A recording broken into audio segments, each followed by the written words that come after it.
But let me start by introducing our panellists, our conversationalists. I'm first going to introduce Marie Saidi, CEO of the Australian Communities Foundation. Marie has a 20-year history working in social impact and philanthropy. Her passion is about how to maximise impact through giving. She's got a passion about human rights, equality and environment as well. And you'll hear some of that coming through in our conversation. But Marie, how have you managed to get yourself through COVID? What's a tip or something you'd share? Thanks, Kerry. Lovely to be here today. Lovely to see many friends and familiar faces, and lovely to meet new people. Look, my COVID survival technique is probably a little bit tangential for most people, but I'm happy to admit that I panic bought chickens at the start of COVID. Like many other Australians, I soon found out because they were very hard to actually procure, but they arrived about a month ago into our household, and I spend about half an hour a day having chicken therapy, and it's absolutely keeping me sane. It's beautiful. That's my survival tip. Connecting with nature in your garden. Let's go to Jo. Welcome, Jo. Jo is the Chief Capability Officer at the Paul Ramsay Foundation. She too has 20 years history in philanthropy, both here and in the UK. Her bio online talks about enjoying knotty problems. So I think everyone on this panel shares that. A commitment to working alongside communities and with people who have differing and diverse views and experiences. Very committed to enabling an equitable and thriving Australia. But Jo, how have you thrived through COVID? What's been your survival tip? I don't actually think I've thrived, Kerry. That's the first thing. I feel like I'm in that position where I feel like I'm very lucky that I've got a job and my workload has increased. And at the same time, had my family at home with me who were all well. So the thing we did is we made a commitment as a family that every day we would do a bit of exercise together. And so my daughter and I decided we'd learn how to run. And so we have got up to 3Ks, which we're pretty excited Wow. about. And I have to say, if we weren't doing it together, both of us at some point would have given up. So I reckon the power of collaborating. That's been the thing that's kind of, kept us actually having some outside time. Otherwise, we just spent a lot of time indoors. Yeah. Well, welcome, Jo, and welcome to you, Natalie, as well. Natalie is the CEO of the Foundation for Rural and Regional Renewal. She has a passion for effective responses to issues facing rural communities and has been with FRRR for some time. Prior to that, working with many organisations around maximising their impact. Natalie, how have you, so what's your survival tips for COVID? Similar to both Jo and Marie, not sure about the thriving part, but definitely surviving part, but pet therapy. So we have 4 dogs and 3 cats. And being home with them every day has actually been, being able to go and cuddle one of them when willing has been delightful. However, many webinars and Zoom meetings with cats walking across the we screen, might see which a tail. You might. They're asleep next to me in the sun. So well, we will welcome them when they join. Yeah, great to be here. All right, thank you all. So you all sit in, while all your common theme is philanthropy, you all sit in very different parts of the philanthropic sector. So I'd really like to open up our conversation around collaborating in changing times, just to ask each of you, what have you seen changing? And let's cast our minds back. We've, as a country, let's go as far back as the end of last year. We've seen bushfires ravage, we've had communities affected by long-term drought, and now a global pandemic. So an enormous amount of change, external shocks that communities around the country and us as a whole nation have absorbed. But what are some of the things you've seen? Marie, we'll go to you first. What's changed from your perspective? Thanks, Kerry. So just a little bit about my context for people online. Community foundations are a little bit different type of foundations, and that we're an infrastructure foundation that supports many people's giving.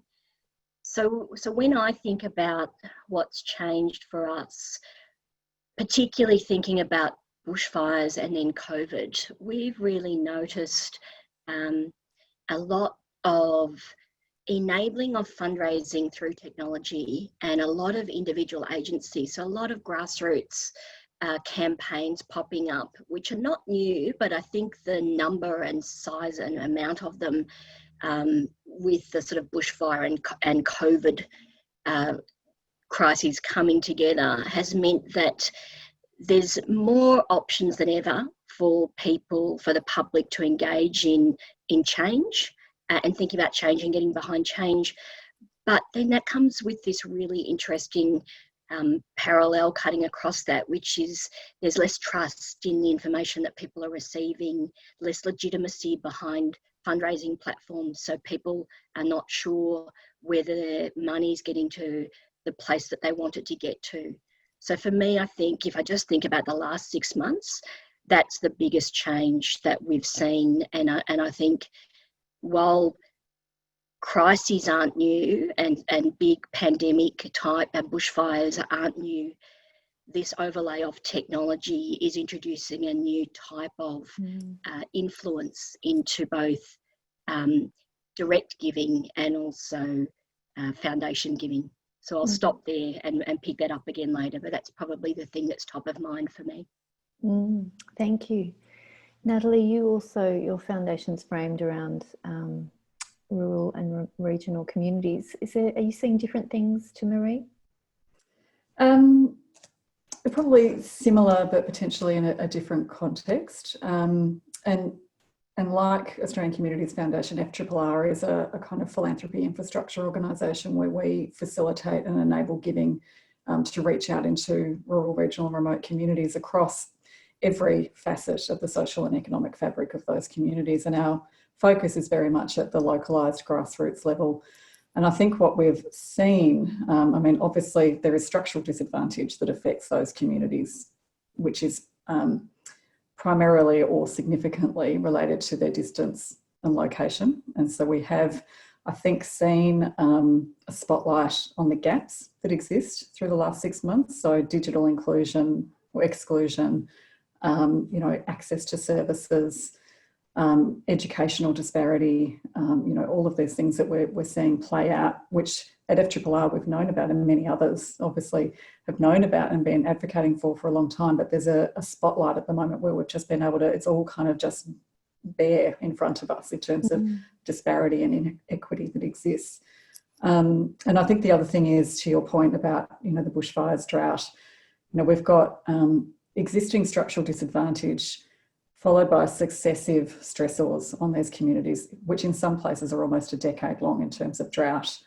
And there have been floods in places immediately after the fires as well. So the adaptive capacity and resilience within these communities is absolutely stretched. And when you've got those existing structural disadvantages underlying that, we're really in vulnerable territory.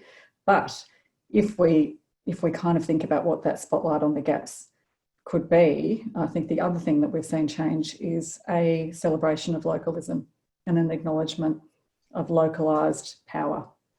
And what's happened out of COVID is we've been forced back into almost, while we're connected at this macro level, we've all been forced into a smaller world in a way, and a reliance on each other at a more local level. So I think there's great potential there. So I'll leave my comments there. Thank you. Jo, it was Paul Ramsay Foundation plays possibly has a different perspective to Australian Community Foundation and FRRR. What are you seeing that's different from Marie and Natalie? So I think the interesting thing for us is when we all reappeared after the summer holidays, I think we thought bushfires was going to be the defining moment, and we thought about how we could respond to that. And then, of course, as people have said, we've had the drought, had floods, and then we had the pandemic. The difference I think we're seeing in those responses is that drought and bushfires and floods are specific communities, whereas the global pandemic has actually hit us all, and has hit us all regardless of whether we're disadvantaged or not. And I think what we're seeing is that's actually changed the conversation and the narrative that's provided some opportunities for philanthropy and the not-for-profit sector and other organisations to respond differently to that. So what, you know, with JobKeeper and JobSeeker and the increase in New Start, like there's actually been some stuff that we as a whole sector have been wanting to change and has actually had the ability to change. And now it's like, how do we actually, you know, to this whole subject, how do we collaborate to actually take real, seize this opportunity in order to support the things that we want is long-term change rather than snapping back to where we were. And I totally agree that the localism has been fantastic, like actually understanding like what an amazing part, and the care. So actually I was beginning to realise that, you know, early childhood education, the way that we care in our society has been risen to a view and valued in a way that it hasn't for a long time. So those are the things that I think we're seeing are kind of the differences in the narrative and the opportunities that we'd like to grasp hold of. All of you've mentioned trust, adaptation, and you use the term snapback. They're all descriptors of adapting to a new world, like the changes that have been required as our context has dramatically changed around us. So philanthropy has had to adapt as the context changes, and it's been rapid. So I wonder what you'd share about what you've seen philanthropy do to rapidly adapt, and possibly what you wished for as well. What have you seen that's been very quick action in response to this change? I'd love to start with the Funders Pledge. Like that was, you know, the initiative that Philanthropy Australia about how could we as a sector respond to support the people that we fund, and have things like, you know, change project-based funding to organisational funding. You know, how do we think about those things about extending timelines? Like that adaptation was fantastic, and we've certainly signed up and used that, and I hope that conversation kind of continues around thinking about those things. We've adapted, and we were just about to launch a long-term strategy, which we've pretty much put on hold, and we've really focused on short-term need. And that meant we've completely reorganized ourselves internally as well. So we had to actually, the way that we had structured and what we were about to launch wasn't fit for purpose for where we're at now. And I think many foundations have actually had a look at that and adapted really quickly. So those are some of the adaptations that I've seen, both locally here, but also globally too. I think that trust is a really key concept here, and what I've seen, I think, shift really publicly is philanthropy's trust in the charities that it partners with. And it is about that loosening up and being more flexible and more responsive, and just appreciating that they are the experts in their work and we are an enabling partner for that. And I think that's been really visible. And it's been, I think, spoken about for a long time in terms of best practice is more freed up funding, more organisational capacity funding. But we're seeing it happen now. And that's what crises can bring out, is that sort of urgency to act differently. But I think the other thing that I've really seen and appreciated, and again, it's not that it hasn't been happening, but it's been accelerated and really put in the spotlight, is philanthropy's role as advocates for the charity sector. And there's been a really lovely public outpouring of, you know, strengthening the case for charities, and, you know, research being undertaken to really demonstrate the value of that sector and its economic and social contribution. You know, philanthropy is really, I think, stepping up as a champion and advocate much more, I think, than we might have done as a sector in such a public way. Yeah, I'd support both of those descriptors of change, and probably add one of the other things that I've really been noticed and been aware of is different foundations really leaning into the role that they play in the sort of responsive, adaptive environment. So an example of that is, you know, there are some trusts and foundations that are really set up to take the long-term view, and they're holding that space of you know, we're going to need to be here coming out of the crisis, and thinking about keeping support and capacity building flowing. And other types of foundations which are more similar to where Natalie and I sit in the sector are really strongly thinking about responding swiftly and getting money out the door quickly, and many sitting across both spaces. So there's sort of collaboration around the issues, and then there's just collaboration more than ever before around seeing ourselves as an ecosystem of being able to play different levels of support to different types of issues and organisations, and having a lot of dialogue around that and making sure that that's well thought through. So I completely agree that the funders pledge was galvanising, Joe, and I feel like that's extended into philanthropy having a really strong sense of a critical role to play at this time. And I know that I've talked to many leaders in the sector who said to their boards and their stakeholders and their supporters, if not now, when, for philanthropy? That's what we're here for. You've all spoken about in wanting to move, sort of observing in others and in yourselves, moving quickly to come in around partners. And I think it really speaks to one of those inherent tensions around collaborating, which is particularly the pandemic, but also bushfires and I guess multiple shocks to communities, requires us to move fast. It's a crisis. And then there's that old phrase that collaboration can only move at the speed of trust.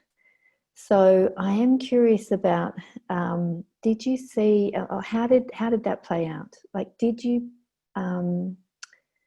provide flexible funding, wrap around organisations which you were already in relationship with, where trust already existed?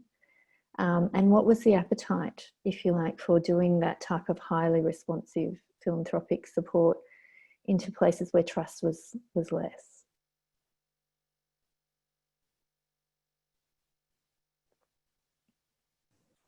Would you like me to take it, or Marie, you go? You go, Nat, and I'll come in next. I mean, FRRR might be a little bit different to some foundations in that we've got such a big footprint and such a big remit, and so we reach into thousands of communities across the country each year, and so our granting relationships are very many. And Marie always has a lovely term, many to many. So we have many donor partners and we have many community partners, and we are constantly kind of weaving our way through the fabric of all these communities, and most places we sort of have long-term. We've been around for 20 years, so we've got a pretty long-term footprint one way or another in a lot of communities, and especially in the context of bushfires, drought, etc. And so we have active grant programs on the go all the time. So we've got hundreds of projects coming through our team on a weekly, monthly basis. So our approach was, let's just fund everything, regardless of whether we think it needs to change or whether what they're proposing looks like it couldn't happen. We started with the principle of cash flow is critical, and so a lot of the funding that we provide is for a lot of community infrastructure or paying local artists to do projects, or so we knew that there was a kind of economic piece that we had an important role in, and so. The principle, which was supported by the board, was we will just say yes to everything that we would have been saying yes to, and more where we can, and recognise that may completely change in terms of what the money is used for. And so it was just a blanket communication to all of our grantees that we appreciate this may look really different in a few months' time. Just talk to us when you're ready, but here's the money now, and go ahead and use it for what you think it can be best put to use on. And that's been really well received. So I think, in the last couple of months, we've put out, I don't know, it's probably $3.5 million of funding to, 120 odd organisations across regional Australia. So, that's been our principle, I suppose. And then we've done some other programs which are more targeted and place-based. And we've just kicked off a new program on the south coast of New South Wales, which is very, very collaborative and very partnership intensive, and we kicked it off in the COVID environment. So we've run virtual workshops and community conversations, and it's been a really interesting way to start that relationship building. And again, we already knew a lot of the organisations, but not in the way that we're working with them, and it's really about building organisational capacity and resilience. And so, you know, that's just created new ways of working, and actually I think people turned up that might not have turned up otherwise. Maybe they had more capacity. Yeah, long answer. Has your way of collaborating changed recently? Let's hold that piece. I'd love to dig into that a bit more, Natalie. But Marie, your thoughts on this issue of, do you collaborate first with the people you already know, you already trust? Wow. Yes, I think we do as human beings. And I think in this sector, philanthropy, and I talk about this quite often, is highly relational, and that relationships go many ways. It's relational between funders, it's relational with grant partners, it's relational with civil society, because if we don't have that high level partnership between philanthropy and civil society, it's fundamentally broken. I think my observation on what we've done that's a little bit more heightened in these times is given more opportunities for donors to give together, and that's always been part of our DNA. So it's not new, but it's certainly really focused at the moment. So sort of 3 key pooled funds that we've set up for different purposes, because it allows people who may not have feel like they have the sort of resources to tackle the big issues to give together and feel like they're really making a difference. So through our National Crisis Response Fund, which is a pooled fund, we're sort of targeting vulnerable communities who are potentially falling through the gaps or whose voices are not being heard. Through our Rapid Advocacy Fund, we're funding grassroots campaigning, which for voices that we're just not hearing about at the moment. So people with disabilities, unemployed workers unions, and I think that's one of the real concerns at this time, that through all of our high-level political focus on responding to bushfires and responding to COVID, one of the questions that we've been really thinking about is, well, who's missing out, who's invisible, who's not being heard, because in some senses we're operating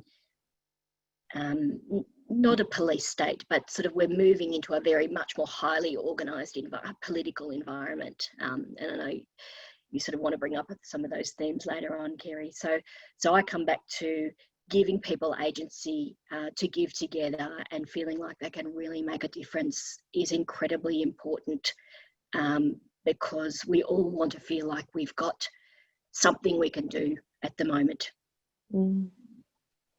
And Marie, my assumption, correct me if I'm wrong, is those pooled funds, or are they existing funders who know each other well that are doing the pooling, and they've got a shared commitment about, it sounded like the theme in that what you were describing was making sure that funding and support elevates the voice of those that are not least participating, as we try and chart a course through COVID. Is that right? Yes, so they're both. So there are opportunities for funders, sort of established foundations to give together, but there are also opportunities for individual donors to feel like they're part. And we're seeing much more of both happening at the moment. And I think that's just because people are really conscious that every dollar counts, and we have to be really focused and intentional at the moment. And I know we'll come back to some of those bigger themes. And Jo, what's your thoughts around this question of, do you collaborate first with those you trust, and what does that mean for those who are not at the table?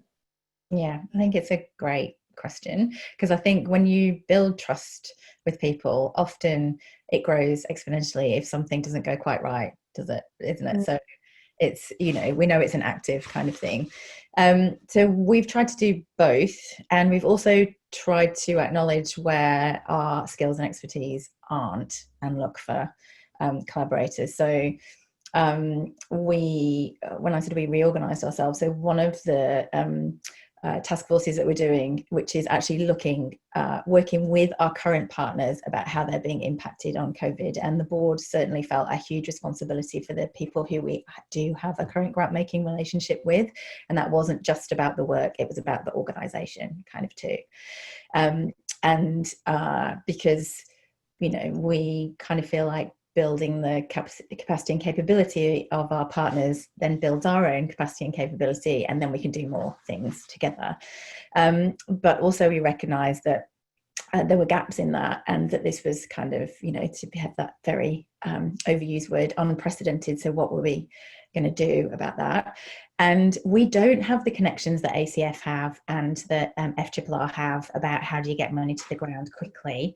And we knew that was what was needed. And so we've partnered with FRRR before. And so, yeah, we were looking for people like FRRR and ACF to give money to on our behalf to get that out.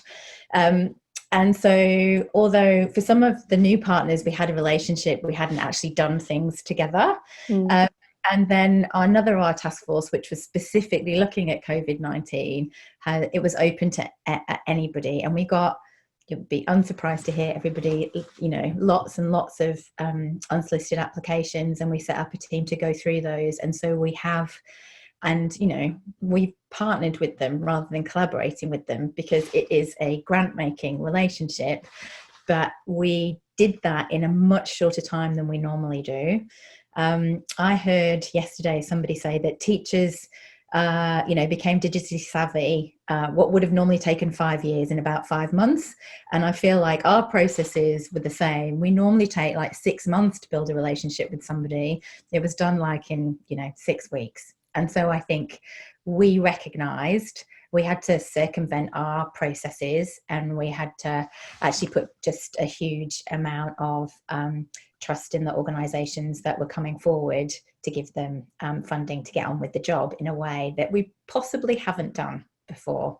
And so whilst that probably felt a bit uncomfortable internally, you know, it was the right thing to do. And we've obviously learnt lessons about how do you build that trust and understanding more quickly in order to get on with the job. Lasting lessons, it sounds of it. Moira, you've got a question. There are a few pieces floating in the chat, and this might be an opportunity to throw one or two of those in. And it's to the difference between long and short-term focus, and how that might also be a variable in this trust relationship. So that was specifically to you, Jo, but I think others might want to pick it up, and I'll leave it with you, Kerry, to manage it.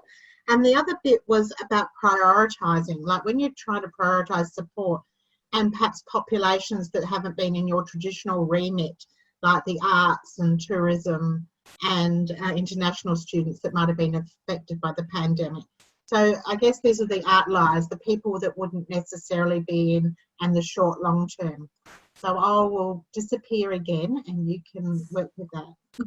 Thanks for the input, Moira.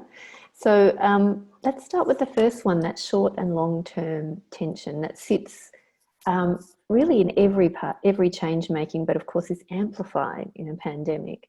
Marie, you spoke about it as though there was some orchestration, some planning within philanthropy of people saying, well, we can fund for the long term and we can fund for the short term. So almost sharing that around. How orchestrated and planned was that? Or is that people taking up their usual roles? I think it's people taking up their usual roles, but in a really intentional way and playing to their strengths. And also innovation and adaptation. So there are many foundations who probably, as we've said, have greatly truncated their funding cycles to be more adaptive and responsive in current times. But there's a really high degree, and I don't think that this is always visible, of discussion and meetings and thinking through all sorts of funder networks that go on behind the scenes in philanthropy. And within those, and that can be, they're often very issue based. So this sort of goes to the question of how do issues get prioritised at the moment, and funders really choose what role they're going to play in those funder groups. So, for example, because I know people will be sitting there thinking, what's she talking about? But there are funder groups around funding First Nations communities. And people sit around the table regularly and hear about need and hear directly from impacted communities, and then think about their role in that ecosystem. There are funder groups around the arts, and I know that the arts have been picked up here. There are funder groups around out-of-home care and justice and environment. So there are lots of, there's a very natural ecosystem for collaboration. I'm not saying it's perfect in any sense, but it's very deliberate and becomes incredibly focused at a time like this. Mm. And Jo, it sounds like from your description earlier, Paul Ramsay Foundation were about to launch something long-term and did a huge internal pivot to reposition, to retool the organisation into rapid response. Where's your long-term agenda sitting in that? So it's still there, and one of the task forces that I set up is actually focused still on the long-term strategy. But we did feel like actually what was needed was more short-term response. And so if I use our bushfires response as an example of that, when we responded in the beginning of the year, we gave initial set of funding to organisations that were in immediate response, and then we put aside some money in order to do the long-term response. So the long-term response is still on the table, and in fact has been completely disrupted by COVID. And we've had to adapt how we think we're going to do that. But we also decided that we would actually split, and we put more money now into the immediate response in order to be able to respond to the needs of communities as we saw it at the time. So it's not that it's gone off the boil, it's just that actually we felt like we needed to respond to what we were hearing, both from the country and communities, and that whilst the long-term response is really important, that actually we had a role to play in short-term response. And I think, as Matthew was saying, that is actually quite different to what we were thinking. We were thinking our role was long-term, systemic, take on an issue for 10 years, like really think hard about it, you know, get your strategy in place, get your coalition together, and off you go. And it's not that we don't think that is a good theory of change and methodology for us, but this has really shown us that we need to actually be able to respond really quickly, kind of thing. I think that's a really good lesson. And there's something in that, Jo, about the second piece Moira was bringing in. And Natalie, I wonder how this played out for you, where traditionally foundations focus on issues that are close to donors' hearts, and how does that work when, especially in a crisis, or when everything's so heightened, when the number of issues that need, the number of people who need support or changes, and new groups emerge that may not have been on the radar. How fast has philanthropy been able to pivot, in your view? Let's talk even the example that Moira gave about overseas students being particularly impacted by COVID. How's philanthropy responded there? I probably can't speak much to the example of international students. It's probably not one that FRRR has a lot of line of sight to. Jo and Marie may have better insights there, but I think in terms of the ability to move quickly and the ability to find those who might not always kind of be visible, it comes down to partnerships, I think, and that's to some of what Jo was describing about finding the organisations that you know and are connected. And so for FRRR, I mean, our whole strategy is issue agnostic, because the issues are too great and too varied and too interconnected. So if we were to chase down one, we'd be doing it at the expense of a whole bunch of other challenges that are very, there's causal pathways right through them. And so for our strategy that was adopted at the end of last year, we're focusing on the underlying enablers, and that for us means finding and supporting organisations that are working across the fabric of communities, and that we can see through their work and through our conversations with them are actually connecting right through and finding those people who, and doing things in a way that actually builds agency and strengthens participation and inclusion. Mm. And so our whole strategy, I guess, is centred around three areas of people, place, and disaster and climate solutions. And for us, they're the, we look for the things that will strengthen those domains, if you like. Mm. And the arts sector is, in terms of particular sectors, we know there's particularly hard hit areas, and in a regional context, the arts sector has been massive. And that's linked with tourism, it's linked with wellbeing, it's linked with culture. So many facets have been affected. And a lot of our funding, particularly in drought and disasters, actually relates to arts because it's such a great tool. And we've had some beautiful things happen though. We funded, just as a quick snippet, an arts festival. It was to be the inaugural arts festival in a town called Gunning in New South Wales. And they just received a grant from us. It was going to go towards a whole bunch of, marquees and all of that stuff. And then they, within, I think it was 3 weeks, changed the whole thing to an online festival. So they were targeting 500 people to attend the whole festival. What they ended up doing was recording all of the performances and paying the artists with the grant funds that we provided, so they didn't have to buy any of the other stuff. And they had 30,000 hits on those performances, which is just amazing profile for those artists, and those artists were getting a wage at the same time. So I think it's kind of, for philanthropy to pivot, it's about thinking about how you add the value where it's needed as well. And certainly for those sectors, it's about jobs and it's about economic contribution as much as it is about well-being and supporting access to services, etc. And again, lasting learnings. A whole group of people in Gunning now who are very skilled at online staging. Yeah, I know. And they had no idea how to even run a webinar before it. Yeah. It was brilliant. So there's a thread running here for me about collaborating in changing times.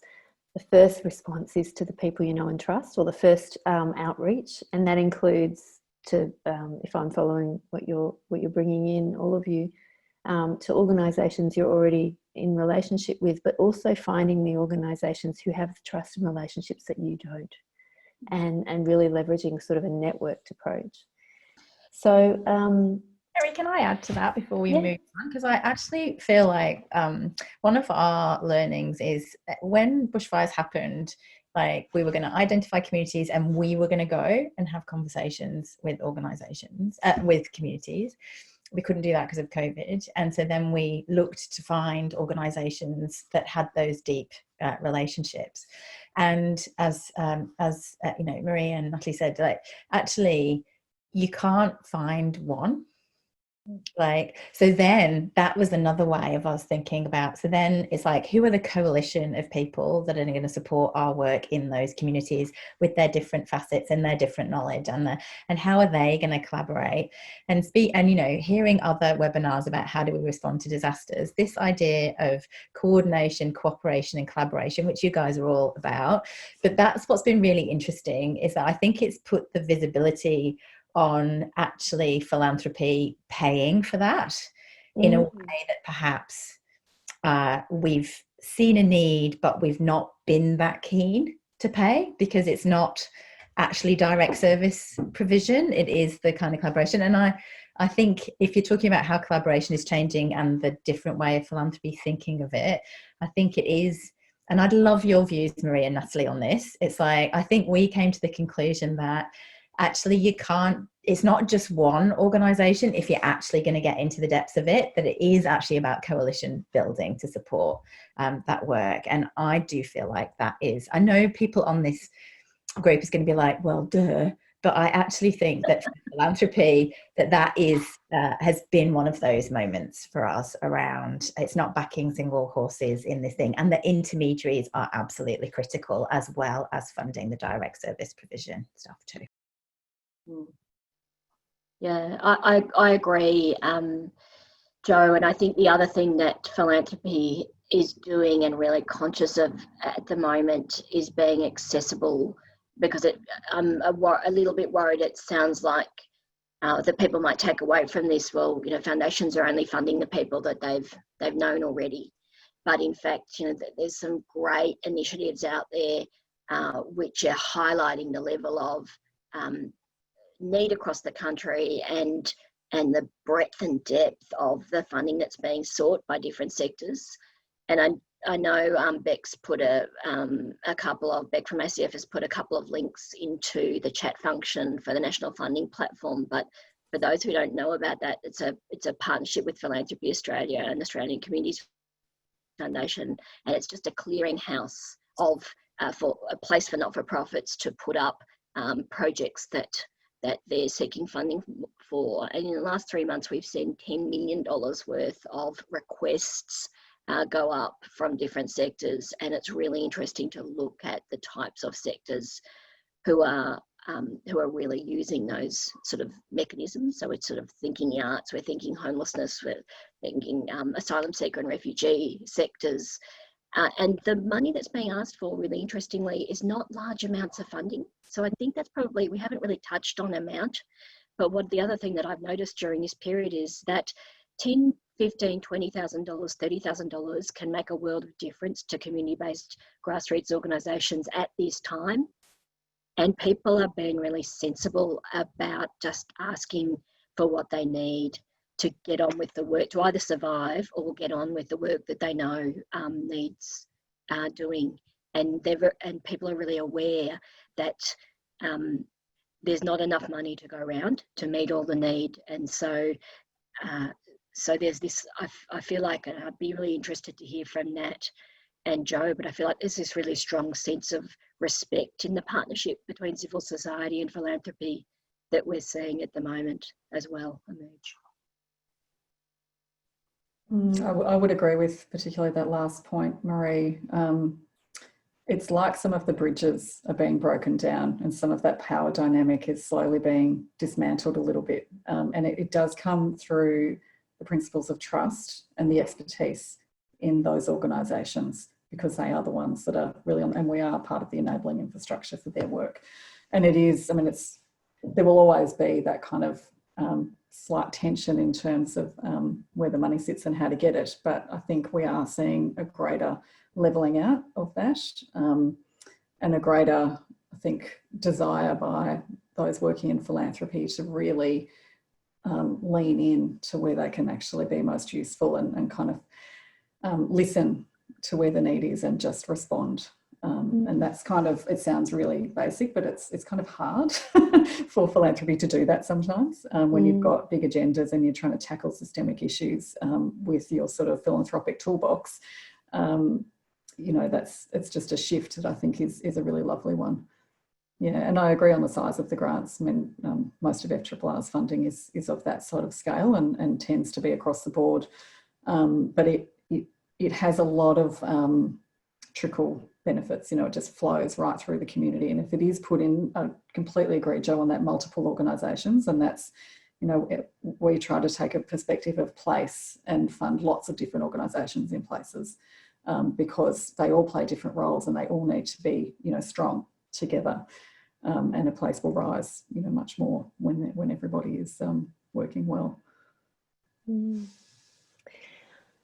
Hearing you speak, Natalie, about that the events of this year have created perhaps a window where philanthropy, to your words, Marie, more accessible, leaning in, listening, more coordinated perhaps, or heightened coordination. You know, sitting underneath all of the events of this year has been like a public discourse and a narrative about bushfires followed by COVID have really just laid bare the fractures of inequity in Australia and injustice. And we're coming off the back of Reconciliation Week, and we are in an environment or a global discourse at the moment where phrases like "I can't breathe" mean something, and these sort of very visceral reactions to how power is being used and misused. And, you know, you often wonder, we can respond to the immediate in a pandemic or in a crisis, but what is really being called for feels like a rebalancing of power. And philanthropy has historically played roles in being the funds and the places where power can be renegotiated. you've mentioned already on this call, this celebration, this increased localism that's happening. And we've spoken in this webinar series about community-led change rather than organisations necessarily mediating community aspiration. And of course, we have an unreconciled history in Australia that is feeding inequity. I know these are big themes and questions, but what's your views about building back better within this context of inequity and racial injustice? Where do you think philanthropy sits in that, and where's the opportunities? I'm happy to jump in here. My passion of the moment, Kerry. This is why philanthropy matters, and this is why philanthropy and civil society are so powerful at the moment. But within that comes a lot of risk, and so what I'm thinking about is in that real desire to think about how we emerge out of COVID into this sort of reimagining Australia. What kind of society do we want to create? There's a real risk that we will try and do everything and nothing. And so I think, particularly just picking up the theme of this session, I'm really aware, and we're spending a lot of time on trying to pick the sort of 3 to 5 key social issues that we can really get behind and make sure we either take forward or don't lose ground on. And Joe touched on some of those at the start, but things like the sort of New Start allowance, things like unpaid labour and access to childcare, and then even some of the more unlikely alliances that are emerging at this time. So climate and health are really coming together, and we're doing some work with the Climate Health Alliance, because so we're seeing unlikely allies.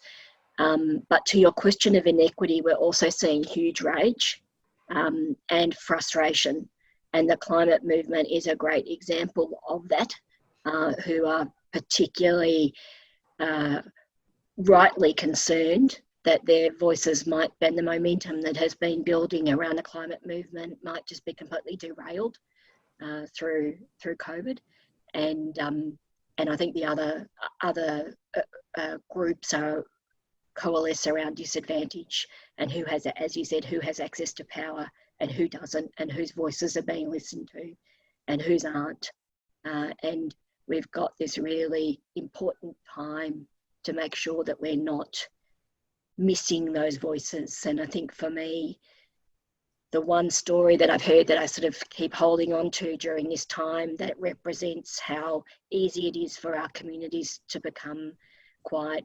marginalising is that the first person who was fined through the sort of self-isolation fines that came in was a homeless person washing windows at the sort of street corners, and it just, for me, might be a bit a bit of an emotive analogy, but it really shows, as you said, how disadvantage is heightened. So now is the time for collaboration, and now is the time that we actually focus on the picture that we have in our mind of what Australia we want to re-emerge into. We're coming to the end of time, so I'm just wanting, Joe and Natalie, these are big questions and thoughts about the future and the role of philanthropy in addressing inequity. What were your closing comments or thoughts? What do you wish for here? I think this is the crux of it, isn't it? Like, are we going to be part of the status quo, or are we going to push? And how are we going to amplify the voices of those when the majority of philanthropy is white and comes from a very privileged background? So let's just name it. And I can see Taya Dusseldorp's on the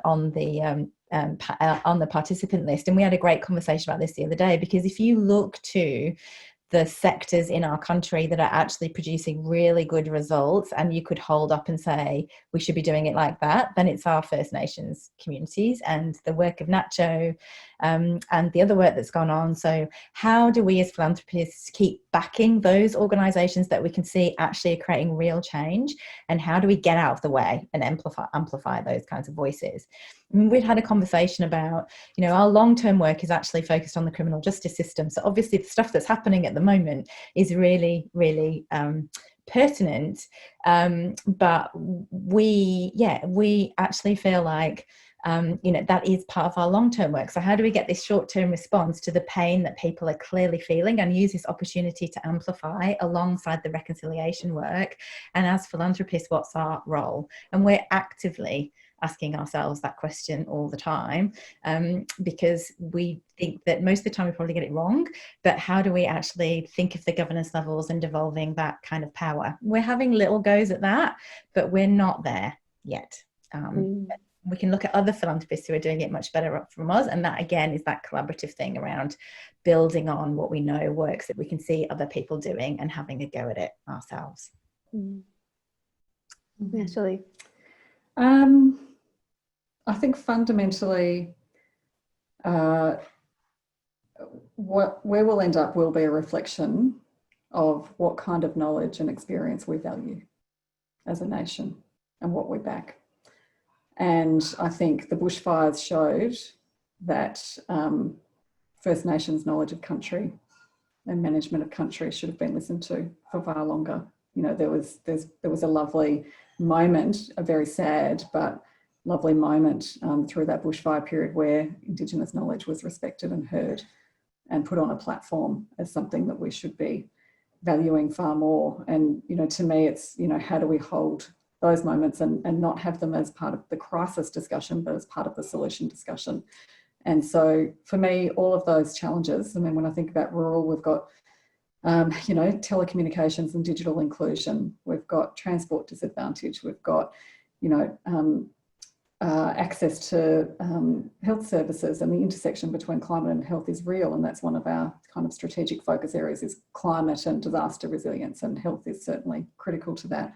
But none of those things can be done by one actor, and none of it can be done by backing particular ideas necessarily. It's got to be about valuing knowledge and bringing different knowledge to the table. And so it's a bit of a nebulous answer, but I think that's fundamentally what philanthropy needs to do. Each of you are considered and experienced as influencers in philanthropy and of course in social change. Could we just get a parting word from each of you about the type of leadership you think is needed to move from philanthropy as we move from these uncertain times to the next chapter, and what we might see from you and your organisations? Natalie? Well, from FRRR's perspective, as I mentioned earlier, you know, our model is really issue agnostic, and we will be about investing in people and places. We value localism as a principle, and we will be, you know, really trying to catalyse local agency and influence. And I think there's a phrase that I've heard and I repeat a bit that I really like and kind of underpins everything for us, and that is that people drive prosperity. And so ultimately it is about people and relationships and strengthening the voice across all of our communities. So that would be my parting word. Thank you. Thank you so much. Jo, what's your parting words? What's the leadership that people will see from Paul Ramsey and you? I think what we're trying to cultivate is the balance between kind of expertise and a listening partner. So how can we know enough in order to know the right questions, but how can we focus on the people who might know the solutions rather than thinking that we've got that kind of answer? And I think honesty about saying when we don't know, and actually galvanizing coalitions to try and find the answer. So that's the kind of leadership that we're trying to cultivate at PRF. Thank you. And to you, Marie? The word that pops into my mind, Kerry, is unapologetic. I think being bold and brave and setting a clear agenda and in collaboration with civil society is for me the thing that I'm holding on to at the moment, and trying to do that well. And I absolutely agree that that has to be done with our First Nations partners, and I really want to echo the beautiful words from Natalie and Joe around that. And so for me, what you'll see from Australian Communities Foundation is, you know, unapologetic, bold leadership that points out what's being missed and also what's needed, but also what we can do together. Because if we don't give hope, then we don't get any action or agency. So that's what we're aiming for. Thank you, all of you. You know, I think the two words that you've used, or each used most in this webinar, have been collaboration and agency. So I just thank you for the openness and honesty and your contribution to the country we're becoming and our conversation today. Thank you very much. Over to you, Moira.